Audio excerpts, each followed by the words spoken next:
Good morning बच्चों। आज हम चैप्टर नंबर 3 यानी रिकॉन्स्टिट्यूशन ऑफ पार्टनरशिप के आगे वाला चैप्टर हम पढ़ेंगे, है ना। इसमें सबसे पहला क्वेश्चन है reconstitution. What is meant by reconstitution of partnership, है ना। पहले क्वेश्चन हम क्वेश्चन नंबर 9 करेंगे। What is meant by reconstitution of partnership, है ना। अब इसमें क्या है, अब पार्टनरशिप रिकॉन्स्टिट्यूशन क्या होता है पार्टनरशिप में, है ना।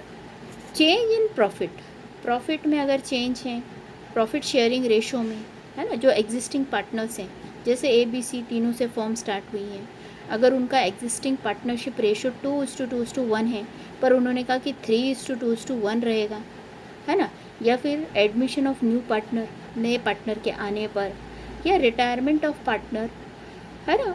अगर हमारा प्रॉफिट शेयरिंग रेशो चेंज होता है तो उसको क्या कहा जाता है, रिकॉन्स्टिट्यूशन ऑफ पार्टनरशिप। ठीक है, ये हो गया पार्टनरशिप का मीनिंग। अब देखिए नेक्स्ट सेकंड क्वेश्चन। ठीक है, distinguish between sacrifice ratio and gaining ratio. अब देखिए सैक्रिफाइसिंग रेशो और गेनिंग रेशो में हमारा डिफरेंस। ठीक है, इस चैप्टर में से 2 मार्क्स के क्वेश्चन 4 मार्क और 5 मार्क के होते हैं, तो हम 5 मार्क ही कवर करेंगे। ठीक है, सैक्रिफाइसिंग रेशो और गेनिंग रेशो। देखिए सबसे पहला है मीनिंग, है ना। अब सैक्रिफाइसिंग रेशो क्या होता है, इसको बोला जाता है रिकॉन्स्टिट्यूशन में जो एग्जिस्टिंग पार्टनर्स हैं, अगर वो नए पार्टनर के लिए कोई सेक्रीफाइस करते हैं या अपने रेशो को सेक्रीफाइस कर रहे हैं या अपना रेशो कम कर रहे हैं, है ना, और सामने वाले नए पार्टनर को दे रहे हैं, तो इसको क्या कहा जाता है, इस रेशो को सेक्रीफाइसिंग रेशो कहा जाता है। अब गेनिंग, जब भी कोई नहीं रिटायर होता है या डिसीज्ड पार्टनर जाता है कोई, है ना, या कोई मर जाता है पार्टनर, डिसीज्ड यानी कोई मर जाता है पार्टनर, और रिटायरमेंट यानी कोई नहीं चाहता है भैया पार्टनरशिप में रहना, तो रिटायर हो रहा है, तो ऐसे पार्टनर का पोर्शन जो हमको मिलता है उसको क्या कहा जाता है, गेनिंग रेशो। अब इसका पर्पस क्या है, सेक्रीफाइसिंग और गेनिंग का। सेक्रीफाइसिंग जो रेशो होता है वो पार्टनर्स को डिस्ट्रीब्यूट किया जाता है गुडविल प्रीमियम के लिए, है ना। और जबकि गेनिंग क्या है, गेनिंग गुडविल की सेक्रीफाइसिंग रेशो से हमको क्या मिलता है, गेन करते हैं हम, है ना, उस रेशो में। अब इसका फॉर्मूला क्या है, old ratio minus new ratio sacrificing का, जबकि गेनिंग का क्या हो जाएगा, न्यू माइनस ओल्ड। और अब इफेक्ट ऑन कैपिटल, अब कैपिटल पर क्या इफेक्ट होगा, account of sacrificing partners is credited with sacrificing ratio, तो उसको सेक्रीफाइसिंग रेशो से क्रेडिट करना पड़ेगा हमको कि उसने सेक्रीफाइस किया है, जबकि गेनिंग में क्या करेंगे, हम पार्टनर्स के डेबिट कर देंगे क्योंकि उसको मिल रहा है।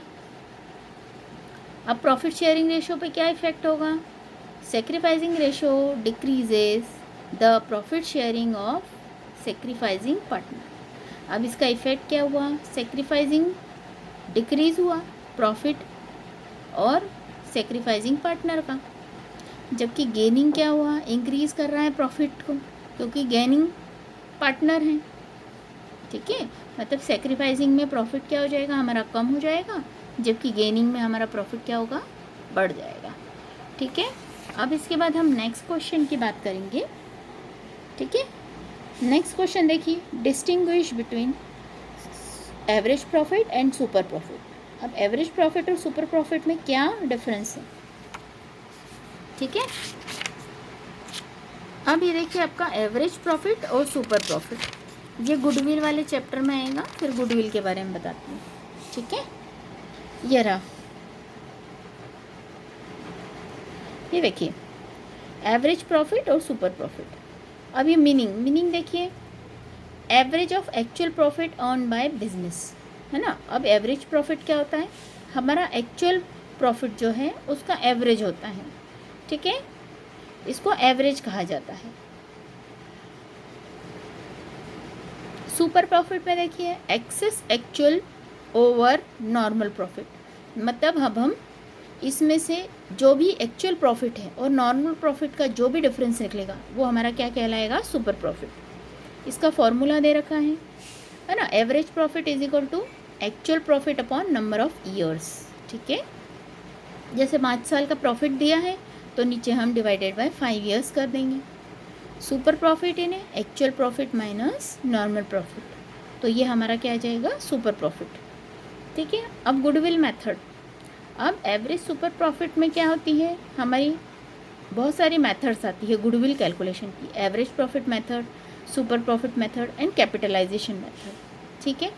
जबकि सुपर प्रॉफिट में क्या होती है, super profit is used calculating goodwill, goodwill को कैलकुलेट करने के लिए काम आती है, जिसमें हम सुपर प्रॉफिट मेथड और कैपिटलाइजेशन मेथड को यूटिलाइज करते हैं।